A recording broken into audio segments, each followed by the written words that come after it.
बिस्मिल्लाहिर्रहमानिर्रहीम।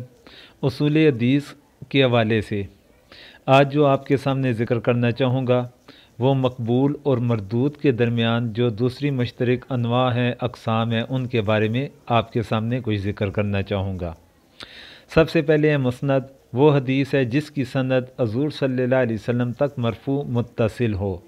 मरफ़ू मुत्तसिल ये है कि वो बिल्कुल मिली हुई हो सनद, दरमियान से कोई रावी साकित ना हो। और मरफ़ू से मुराद जिसका तल्लक हज़ूर सल्लल्लाहु अलैहि वसल्लम के साथ आ जाता हो, वहाँ तक पहुँचती हो, तो मुस्नद रिवायत उस रिवायत को कहते हैं।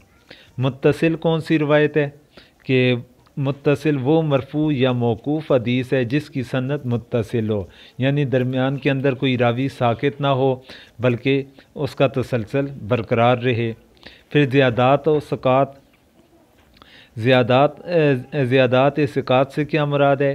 एक सिक्का रावी बाकी सिकात के मुकाबले के अंदर अपनी रवायत करदा हदीस में ज़ायद अल्फाज का इस्तेमाल करे, यानी एक सिक्का रावी ने जिन अल्फाज का इजाफ़ी तौर पर तज़किरा फरमाया अपनी रवायत के अंदर, बाकी जो सिक्का रावी हैं उन्होंने अपनी रवायात के अंदर उस इजाफ़े का ज़िक्र ना किया, तो ऐसी रवायत को हम कह देंगे ये ज़ियादात सिकात है।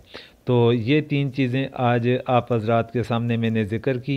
उम्मीद है कि आप इनको अच्छे अंदाज के साथ समझ गए होंगे। तो अगर अच्छे अंदाज के साथ समझ गए तो दुआओं के अंदर याद रखने की दरख्वास्त है।